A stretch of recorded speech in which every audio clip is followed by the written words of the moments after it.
Sir ఇంత అంటే జీవితం గురించి ఇంత ఆలోచింపచేసేలా కూడా ఇంతగా మాట్లాడుతున్నారు. ఇది ఎక్కడి నుంచి స్టార్ట్ అయింది అనుకోవచ్చు? రామకృష్ణ మఠంలో అక్కడున్న నేను అనుభవం వాలంటీర్ని ఏంటి? రామకృష్ణ అదే మఠంలో. నాకు అర్థమైంది. అది కూడా అది నాకు తెలుసు. అది కూడా నాకు చాలా సంతోషం సార్. యాహ్! రామకృష్ణ మఠంలోకి వెళ్ళి ఆ రామకృష్ణ మఠంలో కూర్చుంటే ఆ! నేను స్మాల్ బుక్ స్టాల్ ఉన్నది దాంట్లో. 2 బుక్ స్టాల్స్ ఉన్నాయి. యాహ్! నేను ఎక్కడికి వెళ్ళను, స్మాల్ బుక్ స్టాల్కి వెళ్తా. స్మాల్ బుక్ స్టాల్లోనే కూర్చొని ఉంటాను. లేదు మనం ఉదయం పూట వెళ్ళలేదంటే సాయంత్రం పూట నాకు వీలుంటే లోపలికి వెళ్తా, గుడిలోకి వెళ్తా. గుడగల. ఓకే. కానీ అందరు స్వాములు తెలుసు నాకు, అందరు అక్కడ వాలంటీర్లు అందరూ తెలుసు. అంటే ఏంటంటే నేను ఈ ఈ ఇప్పుడున్న ఈ పరిస్థితులు లేకముందే నేను అక్కడికి వెళ్ళా. 2020 జనవరి 1 నాడు అక్కడికి వెళ్ళాను నేను. 2020. 2020 సో ఆ అనుబంధం అనేది కూడా మీకు రామకృష్ణ మఠంతో కూడా అంటే ఏదో ఒక పాశం, ఒక బంధం లేకుంటే మనం అటాచ్ కాము ఎక్కడ కూడా. ఎస్. ఇప్పుడు రామకృష్ణ మఠం అనేది ఒక హోలీ ప్లేస్. ఆ హోలీ ప్లేస్కి నేను అటాచ్ అయ్యాను అని అంటే నాకు నా భావము అక్కడ భావము లాగింది అన్నట్టు.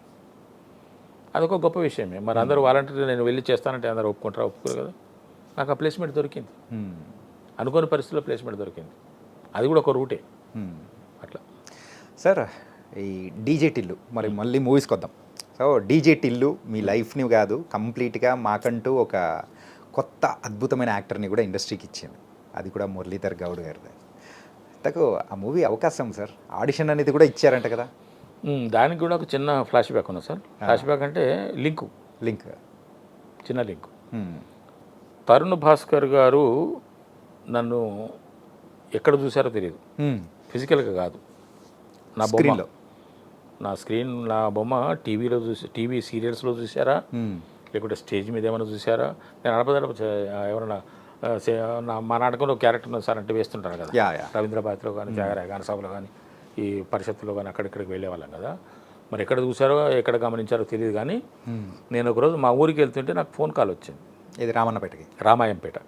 రామన్నపేటనేమో నల్గొండ జిల్లాలో ఉన్నది. ఓకే. రామన్నపేట. ఓకే. మాదేమో రామాయంపేట.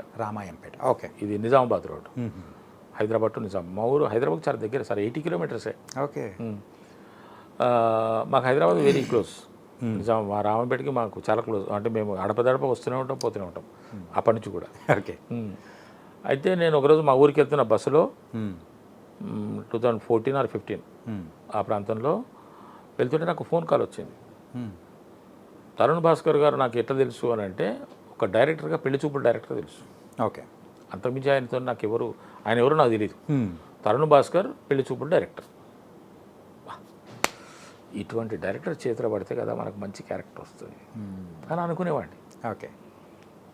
ఒకరోజు టక్కుని ఫోన్ వచ్చింది. సార్ నేను తరుణ్ భాస్కర్ గారి ఆఫీస్ నుంచి మాట్లాడుతున్నాను, ఒకసారి ఆఫీస్కి వస్తారా, మీరు ఫ్రీగా ఉన్నారా అన్నారు. బస్సు శబ్దం బొబ్బొబ్బొబ్బొబ్బని శబ్దం వస్తున్నది, సరిగ్గా వినపడతలేదు. సార్ ఏంటి సార్ అన్నాను. నేను తరుణ్ భాస్కర్ గారి ఆఫీస్ నుంచి మాట్లాడుతున్నానండి, ఒకసారి ఆఫీస్కి వస్తారా, ఆడిషన్ ఇవ్వాలి అన్నారు.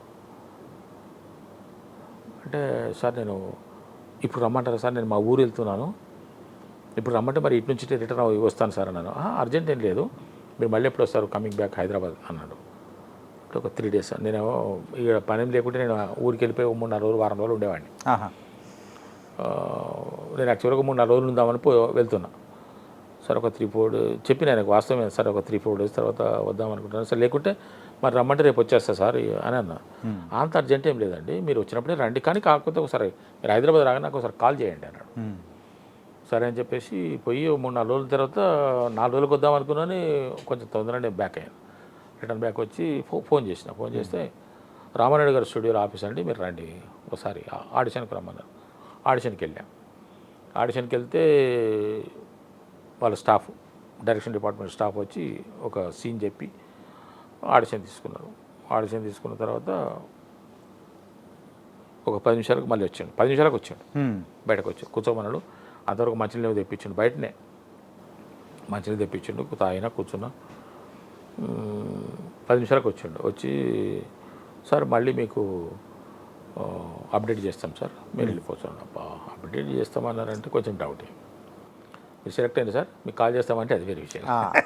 మనకు ఆ సెన్స్ అనేది అర్థమైపోతూ ఉంటుంది. అప్డేట్ చేస్తాం సార్ అంటే ఇక నేను మళ్ళీ రాను నాకు అనిపించింది. ఇక మళ్ళీ వస్తామా రామో, డైరెక్టర్ గారు ఉన్నారా సార్ అన్న, మీటింగ్లో ఉన్నాడు. పర్లేదు సార్ కూర్చుంటా. సార్ను డిస్టర్బ్ చేయను, ఇవే వర్డ్స్ వాడిని నేను. పర్లేదు సార్ కూర్చుంటా, సార్ను డిస్టర్బ్ చేయను ప్లీజ్, ఒక్క నిమిషం నమస్కారం చేసుకో అంటే నాకు తరుణ్ భాస్కర్ చూడాలని ఉండే, పెళ్లి చూపులు డైరెక్టర్ చూడాలని, నమస్కారం చేసుకుని వెళ్ళిపోతుంది సార్, ఏం మాట్లాడను, డిస్టర్బ్ చేయను, 1 minute టైం ఏంటి సార్ నాకన్నా. సరేనండి చూస్తా మరి అని లోపలికి వెళ్ళిపోయాను. లోపలికి పోతే పర్మిషన్ ఇస్తే మంచిగా ఉంటుండే, పర్మిషన్ ఎంత సాయంత్రం వరకైనా సార్ ఉందాం అనుకున్నా సార్ నేను. అప్పటికి టైం 12:30 1 గంట అవుతున్నది. ఉందామనుకున్నా, ఉండి ఆయన ఎందుకంటే ఉన్నాడు మళ్ళీ అంటే అప్పుడు నా పరిస్థితి చాలా అంటే ఒక దర్శకుడిని కలవాలనట అంతకు ముందుకు నేను చాలా ఆఫీసులు తిరిగాను కాబట్టి సార్, ఇక్కడ ఎందుకు వచ్చింది అంటే చాలా ఆఫీసులు తిరిగాను కాబట్టి ఎక్కడ సినిమా ఆఫీసు ఉన్నది అని తెలిసినా వాలిపోవడమే, ఎక్కడ సినిమా ఓపెనింగ్ అని అనౌన్స్ చేస్తున్నారు అని అంటే వెతుకోవడమే, ఆఫీస్కి వెళ్ళిపోవడమే. ఒక ఒక ఒక ఒక మన పోస్ట్ కార్డ్ సైజ్ ఫొటోస్ ఉన్నటువంటి ఒక 40-50 ఫోటోలు పెట్టుకొని ఒక చిన్నది నా దగ్గర మంచి ఒకటి పర్స్ లాంటిది ఉండే, ఒకటి ఆల్బమ్ కాదు సార్, ఒక పర్స్ లాంటిది పర్స్ లాంటి దాంట్లో ఫొటోస్, దాంట్లో అది చాలా నీట్గా ఒక డిగ్నిఫైడ్ కనపడుతుండే. ఓకే, అది ఇట్లా జిప్ ఓపెన్ చేస్తే ఓపెన్ అవుతుంది, 40-50 ఫోటోలు పెట్టుకుంటుండే, డిఫరెంట్ పోజెస్లో ఉన్న 5-6 పోజులు ఉన్నాయో 40-50 ఫోటోలు పెట్టుకుంటుండే, వాటి మీద ఫోన్ నంబర్లు పెట్టి నా పేరు పెట్టేసి పెడుతుండే. ఎక్కడికి వెళ్ళినా కూడా ఆఫీస్కి అయితే అప్రెంటిసు ఫోటో తీసుకోవడం, లేకుంటే అసిస్టెంట్ డైరెక్టర్ ఫోటో తీసుకోవడం, ఈవెన్ అసోసియేట్ కానీ ఎవ్వరు కానీ కలిసేవాళ్ళు కాదు. ఇక ఎవరైనా ఆడిషన్ తీసుకుంటే కూడా వీళ్ళే సరే ఆడిషన్ ఇచ్చిపోమని చెప్పేవాళ్ళు. వెళ్ళిన ప్రతి చోట నేను అడిగేవాడిని, సార్ ఒక్కసారి కో డైరెక్టర్ కానీ కలుస్తారు సార్, ఆయన పేరు కూడా మనకు తెలియదు, అసలు ఆ సినిమా తీస్తారా తీయరా కూడా తెలియదు, బయటకు వస్తారా రాడా కూడా తెలియదు, పెద్ద ప్రొడక్షన్ చిన్న ప్రొడక్షన్ తెలియదు, మనకు అది సినిమా ఆఫీసు, మనం పోవాలి, మనం ఆడిషన్ ఇవ్వాలి, ఆ డైరెక్టర్ని కలవాలి అన్నది నా ఆలోచన. ఇవన్నీ కుదిరితే ఒక వేషం ఇవ్వకపోతాడా అన్నది. అట్లా ఎక్కడికి పోయినా కూడా కో డైరెక్టర్ కాదు కదా, అసోసియేట్ డైరెక్టర్ కూడా కలిసేవాడు కాదు. ఎప్పుడన్నా ఒకసారి డైరెక్టర్ గారు ఉన్నారు అని అంటే అవి బయటకు రాని విషయాలే. కొత్తగా ఆఫీస్ పెట్టి ఆయన టేబుల్ పెట్టుకొని కూర్చుంటే ఆయన ముందర పోయి ఇక మనం ఏం సార్ ఆయన కూర్చోం సార్, ఏం సార్ అంటే ఇట్లా, అదే సార్ ఏదో మీ సినిమా తీస్తున్నా, కూర్చోండి చేస్తారా, దాంట్లో ఉన్నాయి మంచి క్యారెక్టర్ ఉన్నాయి, మంచి ఆశపడుతుంది, మంచి క్యారెక్టర్ సార్ చేస్తా సార్, ఏదో ఒకసారి ఆడిషన్ చేయండి అంటే ఇక మనం అదే మనకు షూటింగ్ అనుకొని చేస్తుంటాను. ఆ డైరెక్టర్ లైట్లు ఆన్ అయినాయి, కెమెరా యాక్షన్ అన్నదని చెప్పేసి నేను వెళ్ళిపోతాను, అంత పీక్లో వెళ్ళిపోతుంటాను, చేసేస్తుంటే వాళ్ళు ఇంప్రెస్ అయ్యేవారు, వెళ్ళిన ప్రతి చోట ఇంప్రెస్ అయ్యేవారు. నేను అట్లా ఎక్కడ ఆడిషన్ ఇచ్చినా కూడా నాకు డెఫినెట్గా సాటిస్ఫాక్షన్ దొరికేది, ఎందుకంటే ఆ డైరెక్టర్ కళ్ళు చూస్తే నాకు తెలిసిపోయేది, వాళ్ళకి నచ్చిందా లేదా అనేది వాళ్ళ చూపుల ద్వారానే అర్థమైపోయింది. ఇంకోసారి వీడేంద్ర బయట చేస్తున్నాడని కూడా అనుకునే వాళ్ళు కూడా ఉండ్రి, అటువంటి వాళ్ళు కూడా ఉన్నారు. అటువంటి పరిస్థితిలో ఈ తరుణ్ భాస్కర్ ఇప్పుడు నేను ఇడిచిపెట్టేది లేదా, నేను చూడకుండా పోయేది లేదని నేను అనుకొని ఇవన్నీ నేను అనుకుంటూ కూర్చున్నా. జస్ట్ ఒక 5 నిమిషాలు అయింది, బిక్కు అంటూ కూర్చోండి నేను 5 నిమిషాలు అయింది, తరుణ్ భాస్కరే వచ్చాడు, ఆయనే వచ్చిండు లోపల. నేను చూసి సార్ అని లేచి ఆయన వచ్చి కూర్చోండి సార్ అని చెప్పేసి కూర్చోబెట్టి ఆయన అంతటికీ ఆయన రాగానే ఎవరో కుర్చీ తీసుకొచ్చాను, సార్ దీంట్లో ఒక క్యారెక్టర్ మీరు చేస్తారు అన్నాడు. ఇక అది ఆయన చూడడమే నాకు అనుకుంటే ఇక ఆయన నాకు క్యారెక్టర్ కూడా ఇస్తారా అని చెప్పేసి అని చెప్పిండు. అది పిట్టకథలు. ఓకే. పిట్టకథల్లో రాముల అనే ఒక ఎపిసోడ్లో ఎక్స్ ఎమ్మెల్యే రామచంద్ర నా క్యారెక్టర్ పేరు, ఆ క్యారెక్టర్ వేసిన సార్ నేను 2 days చేశాను. అది చాలా బాగా వచ్చింది, అది సినిమా వాళ్ళు చాలా దాన్ని ఎప్పుడు 2020లో అది చాలామంది చూశారు, నేను చూడలేదు, నా లింక్ కూడా నాకు రాలేదు. వెబ్ సిరీస్ వచ్చిందట, మా ఇంట్లో వెబ్ సిరీస్ కనెక్షన్ కూడా లేదు, నేను పెట్టుకోకుంటే ఈ వైఫై లేకుండా నాకు నా దగ్గర వచ్చిన టీవీ ఉండే దాన్ని నడుపుకున్నాం, డయానోరా. ఓకే. అది చాలామంది నేను మఠం పోయినా ఒకసారి ఇట్లే, అది ఇటు వస్తే ఒకరోజు మఠంలో ఉన్నాం, రామకృష్ణ మఠంలో ఉండి లోపలికి పోయి ఇటేమో వస్తుంటే అన్న ఎవరో కనిపించారు, సార్ మీరు పిట్టకథలు చేసారు కదా సార్ అన్నాడు. పిట్టకథలని కూడా తెలియదు నాకు, ఆ పేరు అనేది కూడా టైటిల్ కూడా తెలియదు. వీళ్ళు రాములా అని చెప్తున్నాడు భాస్కర్, తరుణ్ భాస్కర్ రాములా అని చెప్తున్నాడు కానీ అది పిట్టకథలు దాంట్లో ఒక ఎపిసోడ్ రాములా అని నాకు తెలియదు. సార్ మీరు పిట్టకథలు భలే చేశారు సార్ మీరు అన్నాడు ఆయన. పిట్టకథలు ఎప్పుడు చేశాను పని నేను అనుకుంటున్నాను. నాకు ఈ సీరియల్స్ మీద పోతున్నది. ఈ సీరియల్స్లో పిట్టకథలు నేను ఎక్కడ చేసినాను పిట్టకథలు? మీరు ఆ పిల్లవాడిని జుట్టు పట్టుకొని కొడతారు చూడండి సార్, వాడిని అడుగుతారు కదా, భలే నచ్చింది సార్ నాకు అన్నాడు. అదే జుట్టు పట్టుకొని చేసిందంటే ఇది రాములా కదా అని నేను అనుకోవాలి. ఇక అతని ముందర బయటపడకుండా అట్లా సార్ అని చెప్పేసి అనుకున్నా. ఆ తర్వాత తెలిసింది నాకు ఇది వెబ్ సిరీస్, దాంట్లో మంచులక్ష్మి గారు ఇంకెవరెవరు చేశానని చెప్పి. ఆ విధంగా నేను తరుణ్ భాస్కర్ గారి పిట్టకథలు చేసి ఉన్నాను సార్. ఆ తర్వాత ఏం చేసిండు తరుణ్ భాస్కర్, ఎందుకో నా మీద ఒక రకమైనటువంటి ఆయనకు ఒక ఇంప్రెషన్ ఉన్నది. అది ఇంకా ముందు ముందు ఎంత పేలుతుందో తెలియదు, పేరుస్తాడు ఆయన నాకు తెలిసి, నేను అనుకుంటున్నా. అది నాకు చెప్తున్నది, నా మనసు చెప్తున్నది. ఎందుకంటే ఆ కీడకళలో చూస్తాంగా ఆ క్యారెక్టర్ మీకు ఉన్న దానిలో మీరు చేస్తున్న క్యారెక్టర్లో డిఫరెంట్ క్యారెక్టర్. ఆయన కొంచెం ఇప్పుడు వేరే పని మీద ఉన్నాడు. అయితే ఒక పేటిఎం యాడ్ ఒకటి చేస్తూ నన్ను పిలిపించాడు, దాంట్లో కూడా నాకు వేషం ఇచ్చాడు. ఇది అయిపోయిన తర్వాత ఇక్కడ వీళ్ళు ఇది ఆ పక్కన జరుగుతుంటే ఈ పక్కన వీళ్ళు డీజే టిల్లు కోసం వీళ్ళు ప్లాన్ చేసుకున్నారు. వీళ్ళు మొత్తం రెడీ అయిపోయింది, ready to shoot, go for shoot. అన్ని క్యారెక్టర్స్ వస్తున్నాయి, మదర్ అండ్ ఫాదర్ దొరుకుతున్నారు వీళ్ళకు. మదర్ అంటే సరే, కానీ ఫాదర్ కావాలి వాళ్ళకి ఇంపార్టెంట్గా. ఎట్లా అని అనుకుంటున్న పరిస్థితుల్లో వాళ్ళు కొంతమందిని ఆడిషన్ చేసారు. వాళ్ళకు ఒక 3-4 గ్రేడ్స్ కావాలి వాళ్ళకు. గ్రేడ్స్ అంటే వాళ్ళకు ఒక ఆ యొక్క పర్టికులర్ కావాలి. ఒక ఫాదర్ అంటే సిద్ధుకి ఫాదర్ లాగా ఉండాలి, తెలంగాణస్ లాగా బాగా చెప్పగలిగి ఉండాలి, పర్ఫార్మెన్స్ చేయగలిగి ఉండాలి. ఇవన్నీ వాళ్ళకు కొన్ని అనుకున్నటువంటి అంశాలు. ఆ అంశాలు ఉన్న వాళ్ళకు మంచి ఆర్టిస్టులు దొరికి ఉంటారు వాళ్ళకు. కానీ కొన్ని వాళ్ళకి ఎందుకో ఇంకా కావాలి అనుకున్న పరిస్థితుల్లో సిద్ధు గారు, మంచులక్ష్మి గారు, తరుణ్ భాస్కర్ గారు ఎక్కడో ఒక చోట ఒక సమావేశంలో ఉన్న సందర్భంలో సిద్ధు తరుణ్ భాస్కర్ని అడిగినట్టు తెలిసింది నాకు. ఇట్లా మా సినిమా షూటింగ్ దగ్గరికి వస్తున్నది, మన ఫాదర్ క్యారెక్టర్ దొరుకుతలేడు అని చెప్పేశానంటే అప్పుడు తరుణ్ భాస్కర్ అక్కడనే టీవీ ఉంటే ఆ టీవీలోనే ప్లే చేసి నన్ను చూపించాడు. నన్ను చూపించి చూడు అంటే చూసి ఎట్లుంటాడు అని అడిగినట్టుండేమో, తీసుకోమని చెప్పినట్టుండే ఆయన. ఇక నా నెంబర్ తీసుకొని తరుణ్ భాస్కర్ దగ్గర నా నెంబర్ తీసుకొని నాకు ఫోన్ చేశారు. నాకు ఫోన్ చేస్తే అప్పుడు వాళ్ళు ఆడిషన్కి రమ్మంటే ఆడిషన్కి వెళ్ళాను.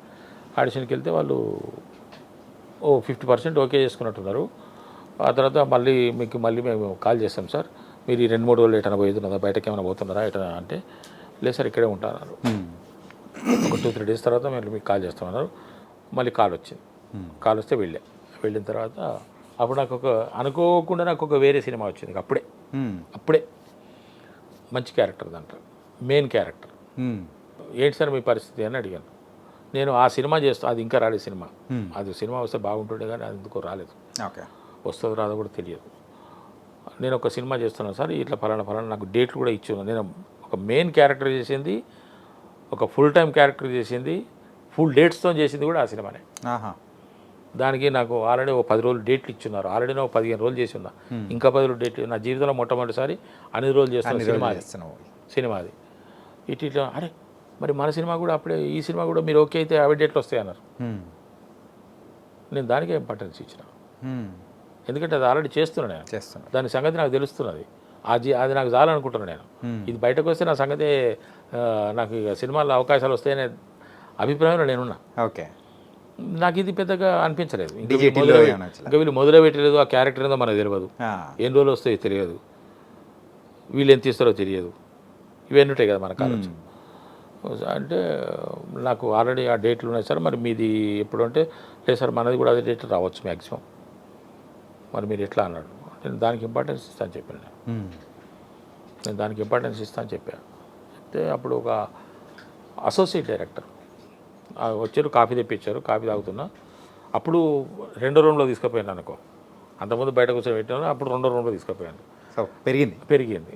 అప్పుడే అనిపించింది నాకు, అయితే క్యారెక్టర్ ఇచ్చినట్టున్నారు నాకని. అందరు వెళ్ళిపోయాడు. ఒక ఆయన ఉన్నాడు, ఆయన చెప్పాడు, సార్ ఈ సినిమా మీరు వదులుకోకండి, ఆ సినిమాని మీరు మేనేజ్ చేసుకోండి, డేట్లు ఏమైనా తేడా వస్తాయి, బట్ దీనికి ఇంపార్టెన్స్ ఇవ్వండి, ఇది మీకు మంచి టర్నింగ్ వస్తుంది చూసుకోండి అన్నాడు. అన్నట్టుగానే దాని దీనికి అడ్జస్ట్ చేసుకున్నాం, ఇది వచ్చింది. అది నిజంగానే టర్నింగ్ పాయింట్ అయింది. టర్నింగ్ పాయింట్ అంటే నార్మల్ టర్నింగ్ పాయింట్ కూడా కాదు సార్. ఈ డీజే టిల్లు తర్వాత సో 1తో కంపేర్ చేసుకుంటే స్క్వేర్లో మీకు ఎక్కువ క్యారెక్టరైజేషన్ కానీ ఆ నడివి కానీ మీరు వేసే పంచులు కానీ అన్నీ కొంచెం ఎక్కువ అప్గ్రేడ్ ఉన్నట్టున్నాయి. ఇంకా ఈజీ వస్తుంది కదా, Easy ఈజీ వస్తుంది కదా, తెలిసిపోతాయి కదా మనకు. ఫస్ట్ దాంట్లో అంటే మనకు అదే ఆయన సిద్ధి ఎవరో మనకు తెలియదు, ఆ డైరెక్టర్ తెలియదు, ఎవరు తెలియదు. ఆ తర్వాత మనం సెకండ్కి వచ్చేటప్పటికి అది ఫస్ట్ బాగా హిట్ అయిందన్న సంగతి తెలుసు, దీన్ని ఇంకా కొంచెం ఇంప్రవైజ్ చేయాలి, ఇక అంత మనకు కొంచెం నార్మల్ అయిపోతుంది కదా, కాబట్టి ఇంకా కొంచెం ఈజీ ఎక్కువైపోయింది. సిద్ధు గారితో ఎలా ఉంది సార్? ఎవరైనా ఆర్టిస్టే సార్. ఓకే. అక్కడ రాగద్వేషాలు ఉండవు, అనుబంధాలు ఉండవు. అంటే ఫస్ట్ ఆఫ్ ఆల్ నేను ఉంచుకోను, నాకెవరు ఫ్రెండ్స్ ఉంటారు సార్, నేను ఎవరితో ఫ్రెండ్షిప్ చేయను. నేను కొంచెం కఠినంగా మాట్లాడతా. కఠినంగా అంటే వాస్తవం ఎప్పుడైనా కఠినంగానే ఉంటుంది, నిజం చాలా చేదుగా ఉంటుంది అని చెప్పేసి అంటారు కదా. నేను కొంచెం నిజాలు ఎక్కువైంది. నేను 99 మ్యాక్సిమం 100% నేను నిజాలే మాట్లాడతాను. అబద్ధాలు నా దగ్గర ఉండవు. నేను అబద్ధాల జోలికి వెళ్ళాను. అబద్ధం బ్రతుకు నాకు ఇష్టం ఉండదు. ఏది ఉన్నా కూడా నిజంగానే ఉండాలి. ఓకే. కష్టమైన ఇబ్బంది అయినా నిజంగానే ఉండాలి అని చెప్పేసి అని భావించే వ్యక్తిని కాబట్టి నేను కొంచెం చూడటం కూడా నేను కొంచెం కఠినంగానే కనపడతా. కాబట్టి నాకెవరు దగ్గరగా ఉండరు, నేను ఎవరి దగ్గరికి పోను. అంటే ఈ లడ్డు గాని పెళ్ళి ఎప్పుడు సార్? మ్యాడ్ మ్యాక్స్లో లడ్డు గాని పెళ్ళి మొత్తం ధూమ్ధామ్. మ్యాడ్ స్క్వేర్లో లడ్డు పెళ్ళిదే మొత్తం కథ అంతా. ఆ సాంగ్ రిలీజ్ అయ్యేటప్పటికి మీ క్యారెక్టరైజేషన్ ఎలా ఉంటుందని వీఆర్ వెయిటింగ్. బాగుంటుంది. ఈ మ్యాడ్లో సో మీ క్యారెక్టర్ అనేది కూడా out of the box sir. So ఏంటది, దాని కథ ఏంటి అసలు?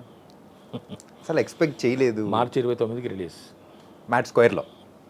నేను అడిగేది మ్యాడ్ గురించి సార్. ఆ మ్యాడ్లో సో మీ క్యారెక్టర్ అనేది అంటే అక్కడున్న మెయిన్ ఆర్టిస్ట్ల వాళ్ళ ఫాదర్ అట్లా అనుకుంటాం అయితే, కానీ ఇది అవుట్ ఆఫ్ ద బాక్స్ వచ్చేసి ఇది చిన్న అతుకు, ఇది ఒక చిన్న ప్యాచ్. ఇది ఎలాగంటే కళ్యాణ్ శంకర్ గారు డైరెక్టర్ గారికి ఆ డీజే టిల్లులో నా పర్ఫార్మెన్స్ చూసి, నా యొక్క కామెడీ చూసి ఆయనకు బాగా నచ్చి ఈ సినిమా మ్యాడ్ ఆయన పట్టాల మీదకి ఎక్కించింది అప్పటికే. అబ్బా నాకు ఈ సారిది ఒక ఉంటే బాగుంటుండే కదా అని చెప్పేసి అని ఆ పాత్ర లేకపోయినా కూడా లడ్డు కానీ ఫాదర్ పాత్ర క్రియేట్ చేసి దాన్ని నన్ను చూపించాడు.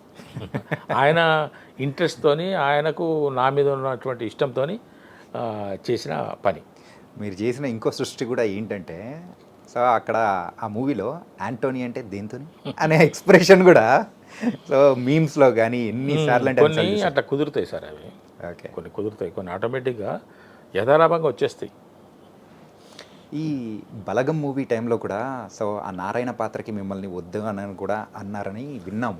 ఇది ఎంతవరకు నిజం? నేను కూడా విన్నాను. అయితే ఈ బలగం పాత్రకు కూడా ఈ పిట్టకథలే లింకు. ఓకే. డీజే టిల్లుకు ఏ విధంగానైతే పిట్టకథలు చూసి తరుణ్ భాస్కర్ గారు మురళీధర్ గారు తీసుకోమని చెప్పారు, వేణు ఒకరోజు ఆ పిట్టకథలు చూస్తూ ఈ ఎపిసోడ్ చూసి నేను ఎప్పుడైనా ఈ సినిమా చేస్తే ఈ సినిమాలో అల్లుడు క్యారెక్టర్కి ఇతన్నే తీసుకుంటా అని వేణు అనుకున్నాడని నాకు తర్వాత తెలిసింది. బలగం సినిమా చేస్తున్న సందర్భంగా తెలిసింది. ఆ విధంగా కూడా అది పిట్టకథలే కారణం. అండ్ ఈ బలగం మూవీలో కూడా ఆ బంధం అనుబంధం అనేది కూడా మీరు చేసిన సీరియల్ అనుబంధాలు కూడా వదలలేదేమో. ఆ జయరాం గారితో సో ఇక్కడ బావబామర్ది క్యారెక్టర్ బలగంలో చేయడం అంటే మీరిద్దరికి ఒక ప్రత్యేక అనుబంధం ఉంది కదా సార్? ఫ్రెండ్షిప్ కానీ లేదు, ఫ్రెండ్షిప్ కూడా లేదు సార్? పరిచయం ఉన్నది అంతేగా, ఫ్రెండ్షిప్ ఏం లేదు. ఓకే. పరిచయం ఉన్నది, తిరుగుతుంటాం కదా ఆఫీసులన్నీ, 2-3 కలిస్తే తిరగటమే కదా ఆఫీసులకు, అందువల్ల ఆ పరిచయం ఉన్నది అంతే తప్ప ఫ్రెండ్షిప్ కానీ ఇంకా వేరే లేదు. ఓకే. సాన్నిహిత్యం ఏం లేదు. ఈ సందర్భంగా నేను సరే ఈ ఇంటర్వ్యూ మళ్ళీ మనం మర్చిపోతామేమో, నేను ఈ రోజున ఈ మాత్రం కొంచెం పేరు తెచ్చుకొని సినిమా రంగంలో మురళీధర్ గౌడ్ అనే ఒక నటుడు ఒక బాలకృష్ణ గారితో చేయటము, ఒకడు వెంకటేష్ బాబు గారితో చేయటం అనేది నాకైతే గొప్ప విషయం, మరవలేని విషయం, మర్చిపోలేని విషయం. ఓకే. ఒక తృప్తికరమైనటువంటి అనుభూతినిచ్చినటువంటి విషయం. దీనికి ఈ రోజున నేను ఈ విధంగా ఉండడానికి కారణం, నేను గుర్తుంచుకునే వ్యక్తులు ఇప్పటికీ ఈ రోజున ఉన్నప్పటికీ ఒక 3. ఓకే. ఒకటి తరుణ్ భాస్కర్ గారు, ఆయన పునాది వేశారు. బలగం సినిమాలో వేణుకు ఎందుకో నా మీద నమ్మకం.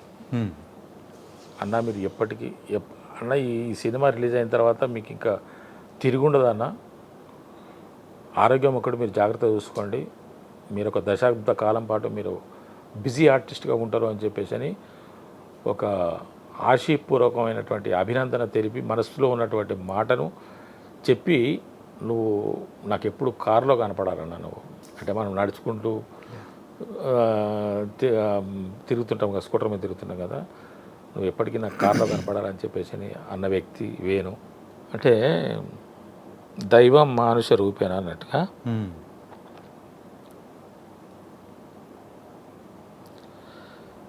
ఒక మనిషి ఎదుగుదలకు కొంతమంది కారణమవుతారు. అలాగా అనిల్ రావుపూడి గారు